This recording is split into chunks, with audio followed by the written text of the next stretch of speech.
Hello and welcome back to Born to Rant. I'm Brandon, and this week we are here to talk about Sam Raimi's first attempt at a superhero movie. The movie that almost broke his friendship with Frances McDormand, and of course, the movie that gave us...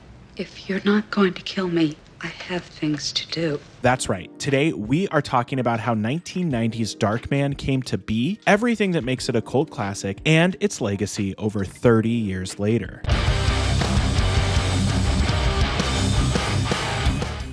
Now, Darkman is a movie that I didn't see until I was already a teenager, but I remember seeing the cover of the movie and the poster at many video rental stores throughout the 90s and 2000s. But it wasn't until I had already seen Raimi's Spider-Man trilogy completed and watched the Evil Dead movies that I finally put on Darkman. And I was instantly impressed by this movie. It just felt so different yet familiar, and in retrospect, that's clearly because Sam Raimi reused a lot of the ideas he had for Darkman throughout his Spider-Man trilogy, because the man is an economical director and it's something I've always loved about him. I think one of the things that really makes Darkman work for me is the fact that it's closer to movies like The Shadow, The Rocketeer, The Phantom, and Dick Tracy than it is something like an Avengers movie. Honestly, Darkman has just as much in common with the Universal monster movies of the 30s and 40s as it does the pulpy action-adventure of movies like The Shadow. Like, this shot of Liam Neeson alone really says it all. He's perched on the rooftop next to two gargoyle statues, and he's thinking about all of the horrible things going on in his life. It feels like the exact midpoint between something like The Hunchback of Notre Dame and Batman. But before I start waxing poetic about everything that I adore about Darkman, let's go back in time and learn a little bit about how this movie came to be. And the origins for Darkman start in a pretty likely place: The Shadow. Well, 1989's Batman 2, I suppose. If you've been watching my videos for a while, you've probably heard me talk about the great post-Batman trailer Gold Rush of 1989. Basically, after the trailer for Tim Burton's Batman was released in December of 1988, people started showing up to movies they didn't even want to see just to see the Batman trailer. And that instantly convinced all of the studios that they needed to create their own pulpy, Art Deco-inspired movies based on pulpy radio and comic characters from the 30s and 40s. And one of those movies put into development was The Shadow, which is owned by Universal, who also made Darkman. And after the release of Evil Dead 2, Universal really wanted to work with Sam Raimi, and he showed up to his first meeting with Universal and pitched them his version of The Shadow. Unfortunately for Raimi, and us I guess, Robert Zemeckis was already developing a movie based on The Shadow for Universal. And at this point in his career, Zemeckis was riding high off of the success of Back to the Future and Who Framed Roger Rabbit. And Raimi knows a losing fight when he sees one, so he immediately just decided to give up on making that movie. And the thing that sucks about this is, even though I love Darkman and I love the version of The Shadow that we ended up getting, I would kill to see Sam Raimi's take on The Shadow. Like, if I could just hop over to a universe where that movie gets made and watch it once, I would be a very happy boy. Or even just give Sam Raimi the character now and let him make a movie based on The Shadow. That would be dope as hell too. Okay, enough about The Shadow. And that is exactly what Sam Raimi thought too, because he went away and decided to create his own superhero by using his favorite characteristics and tropes from other superheroes and, of course, the Universal monster movies as well. Raimi even decided to take first crack at a draft for the screenplay, but it sounds like it ended up being more of a loose outline with more ideas than actual story beats. So he sat down with his two roommates, who happened to be Joel and Ethan Coen, and they helped him really bring structure to the story. And look, I love Sam Raimi. The Spider-Man movies are incredibly important to me, and the Evil Dead movies are some of the most inventive independent movies ever made. But I think that the lack of story in the Evil Dead movies does hurt them a bit. Evil Dead 2 especially feels less like a movie and more like a cartoon. And I love it, but my point is that storytelling, especially at this point in his career, was not Raimi's strong suit. And Universal agreed, because there are a total of 6 credited screenwriters on this movie, and that doesn't even include the Coen brothers. So after Raimi and the brothers' initial draft, Raimi brought on ex-Navy SEAL Chuck Farrer, who'd just written the movie Navy SEALs, to do the second draft. According to Sam Raimi, the Farrer drafts really helped bring the villains a lot more personality and made them stand out a bit more. It sounds like Durant collecting severed fingers was something that Raimi and Farrer really figured out together. However, at this point, the studio was still not satisfied with the script, so Raimi and his brother Ivan, who's a doctor, took another pass at the script, and Ivan was able to add in a lot of the medical jargon that we hear when Darkman is in the hospital. But again, the studio still wasn't happy, so they brought on brothers Daniel and Josh Golden to do a draft of the script. So finally, after 12 official drafts of the script, it was approved by the studio, and Darkman went into production with a budget of $14 million. As far as casting goes, originally Raimi really wanted his friend and previous leading man Bruce Campbell to play the lead role of Dr. Peyton Westlake. However, the studio just did not have faith in Campbell, somewhat of a recurring theme for his career, sadly. Bill Paxton was also really hoping to land the lead role, and he told his good friend Liam Neeson all about it, and well, that was a mistake because obviously the role ended up going to Neeson. As far as the character of Julie goes, apparently Julia Roberts was an early top contender for the role. However, she and Neeson had previously dated and broken up only a few months earlier. She actually came in and did a chemistry test reading with Neeson, and apparently at the end of the take, both of them had tears welling up in their eyes, and less than an hour later, Robert's agent would call and say it might be better if she not work on this movie. Thankfully, Sam Raimi was able to advocate for his good friend and previous roommate, Frances McDormand, to play the role. And I have to imagine this wasn't that hard of a sell, considering at this point in her career, McDormand had already been nominated for a Best Supporting Actress Oscar for her work in Mississippi Burning. As for the main villain of the film, Robert G. Durant, the role easily went to Larry Drake, who was primarily known for playing a more sympathetic character on LA Law. This was a nice change of pace for him, but I have to confess, I've never seen LA Law, and I mostly know Larry Drake from Darkman and as the dad from the opening scene of American Pie 2. Natalie! Darkman went into production on April 19th, 1989, and shot on location in LA, Santa Clarita, and Toronto. As for filming itself, there were a couple of fun anecdotes I found while doing research for the movie. The first is that Universal did not want this movie to look anything like the Evil Dead movies, so they forced Raimi to hire cinematographer Bill Pope, who had actually never shot a feature at this point in his career. And for those of you that don't know, Bill Pope would go on to shoot some of your favorite movies like The Matrix, Spider-Man 2, and Scott Pilgrim vs. the World. And the funny thing about that is that Raimi still used all of the same camera tricks he used on the Evil Dead movies. Apparently, it wasn't until day 50 of shooting that they locked the camera down on a tripod for the first time. But the shot ended up being a 360-degree pan, so the camera ended up still moving. Apparently, Raimi and McDormand also found it incredibly difficult to work together. Again, they had been roommates and were longtime friends. I think they were just too comfortable with one another, and McDormand has also said that this movie gave her a better feel for the movie-making process. And more than anything, it showed her the things that she did not want to do again in her career. Like, Julie really is the only damsel in distress type character in McDormand's filmography. As for Liam Neeson, he was also preparing to play a boxer in the movie The Big Man, and he would wake up at 3 a.m. every day to practice boxing and exercise. He'd then sit in a makeup chair for up to 5 hours and then film all day in makeup. God, that sounds exhausting. But the absolute best piece of behind-the-scenes lore for this movie comes from the post-production process. First of all, even though he wasn't allowed to be the leading man in the movie, Bruce Campbell was still hired to help with sound mixing in post and ended up doing a lot of ADR for a bunch of different characters in the movie, plus you can see him at the end in a brief cameo. As far as editing goes, this movie had a fascinating edit process, with the first edit of the movie getting a 62% score from test audiences, which caused Universal to panic and bring on a new editor, who would pump out a few different cuts of the movie, all more focused on turning it into a romance and not a pulpy comic book romp. But the funny thing is that every new cut of Darkman that Universal tested performed worse than the version that came before, which caused the studio to fully lose faith in the movie and do the dumbest thing I've ever heard and insist that the most recent version, which again had the lowest test score of any cut, be the version released to theaters. That is until producer Robert Tappert and editor Bob Murawski hatched a plan to completely re-edit the movie and reinsert all of the scenes and moments that test audiences hated, and restore the movie closer to the original cut that had been shown to test audiences, which again had the highest score of any of the cuts tested.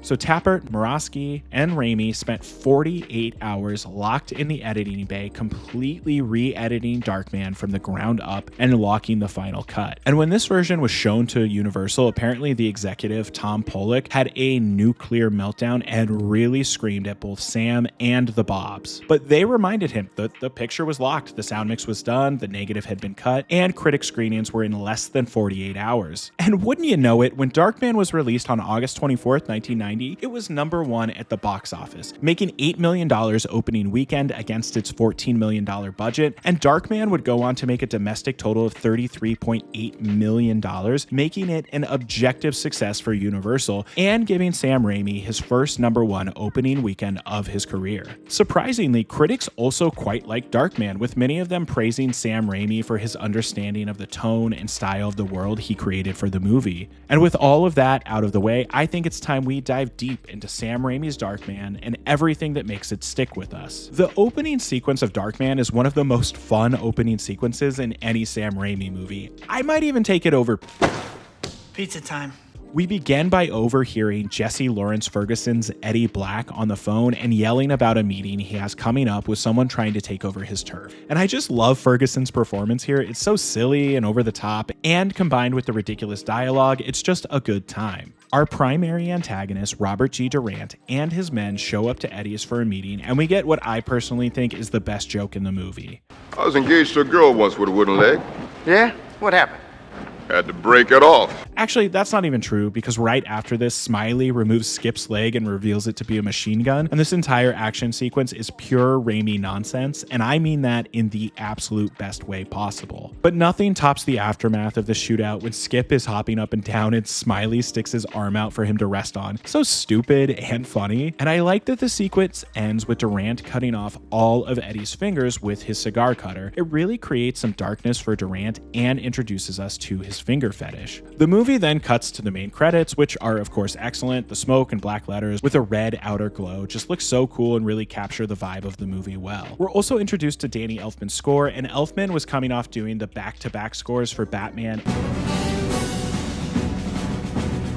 and Dick Tracy. And his score here really follows that same vein,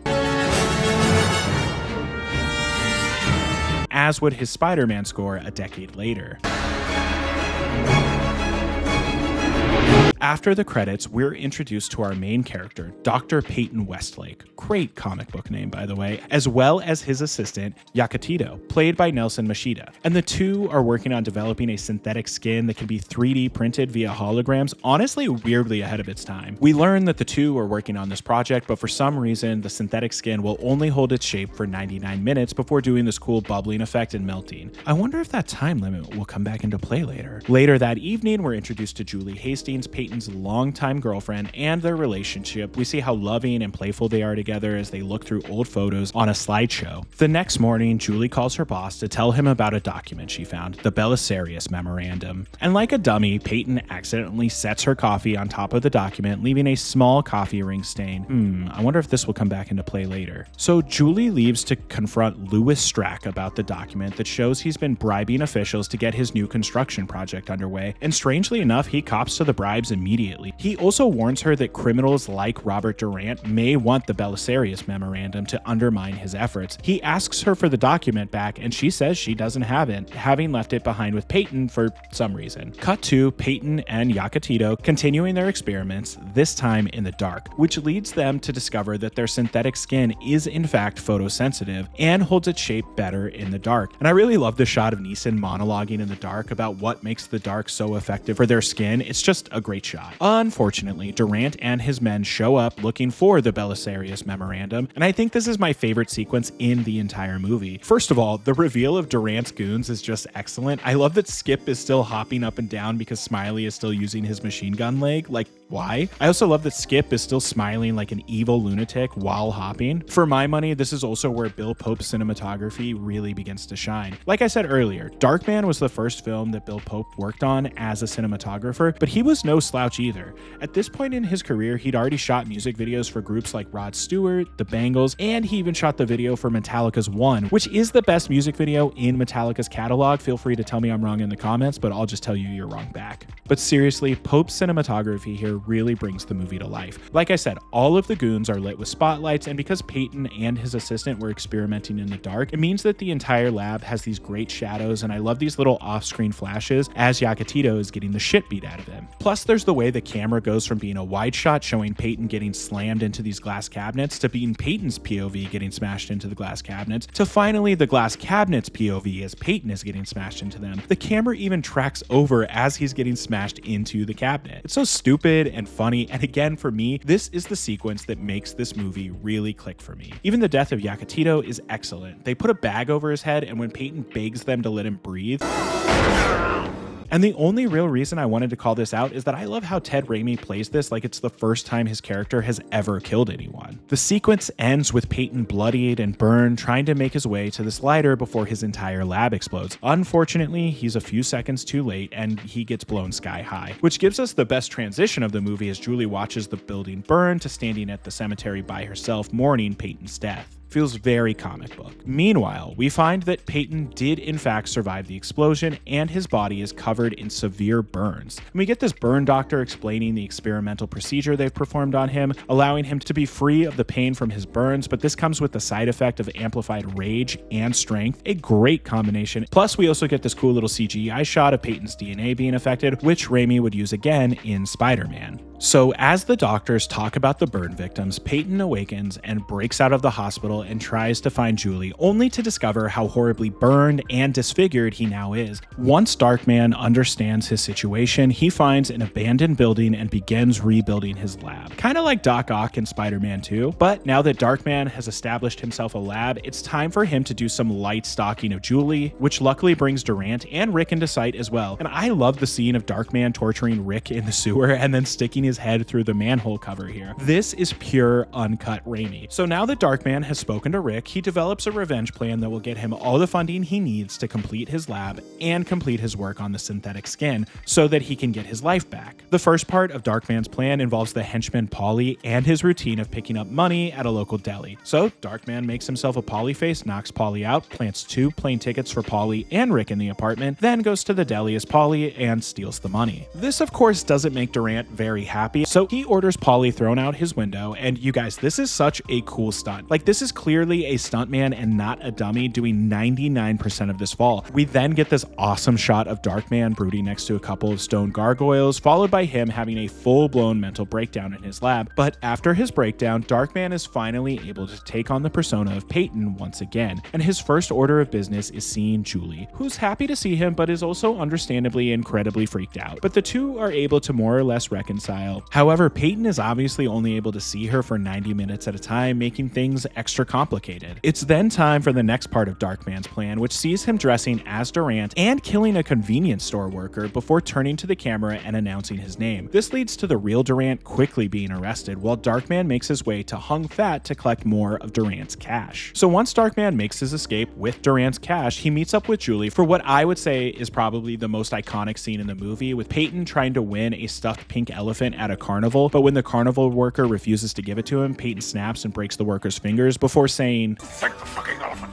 and running away. However, this time Julie decides to follow him and finds his lab and tries to comfort Darkman, but he's not ready to accept himself or Julie's love. She then goes to break things off with Strack, who she's been kinda sorta seen since Peyton died, and on his desk, she happens to see a document with a little coffee stain on it, and oh my god, it's the Belisarius memorandum. It turns out that Durant has been working for Strack the entire time. Once Julie leaves, she immediately goes back to Darkman's lab. Unfortunately, Strack had Durant and his men follow her and kidnap her right outside of the lab so that Darkman can see she's been taken, which leads to the most over-the-top action sequence in the movie, with Durant firing a grenade launcher at Darkman and his lab. But Darkman uses his masks of the various thugs to trick and murder them before finally blowing up his lab to take out Smiley, the same way that they blew up his lab before. Darkman goes after Durant but ends up dangling from a cable from the helicopter as it flies through the city, but Darkman gets the upper hand when he lands on a semi and attaches the cable to it, causing the helicopter to crash, killing Durant. Well, until the sequel. With Durant out of the way, Darkman goes to meet Strack and save Julie, and he shows up wearing a Durant mask, which Strack figures out pretty much immediately. And this final set piece in the construction site high up on scaffolding is just great imagery. After some fun monologuing and back and forth between Darkman and Strack, Darkman finally gets the upper hand and accepts that he is no longer Peyton Westlake. He's no longer human, he is Darkman, and he drops Strack to his death. Julie immediately runs to Darkman, telling him she doesn't care about the scars, she just wants to be with him, but Darkman isn't ready for something like this, so he disappears into the crowd and puts on Bruce Campbell's face. It's a pretty sick way to end the movie, if I'm being honest. So, 35 years later, what is the legacy of Sam Raimi's Darkman? Well, I think it's one of the most beloved movies in his filmography. Sure, it doesn't have the same cult following as the Evil Dead movies, and it certainly isn't in the pop culture lexicon the same way the Spider-Man movies are, but Darkman certainly has its fans. Obviously, the big legacy with Darkman is that it was Raimi's first swing at doing a superhero movie, and it really is crazy just how much it has in common with his Spider-Man movies, while also capturing a completely different tone and story. Darkman is not a story about great power coming with great responsibility, it's a monster movie where the hero accepts his fate as a monster. This was also the first #1 opening weekend of Raimi's career, something he would go on to do several more times. And there were even 2 Darkman sequels made, though they were both direct-to-video and are almost entirely devoid of any of the original cast and crew, except for Larry Drake, who would star in Darkman 2, The Return of Durant, and there was also Darkman 3, Die Darkman Die, which really is just an excellent title. There was also a Darkman TV show that was in the works in the early 90s, but the pilot that was made was so bad that the entire project was canceled.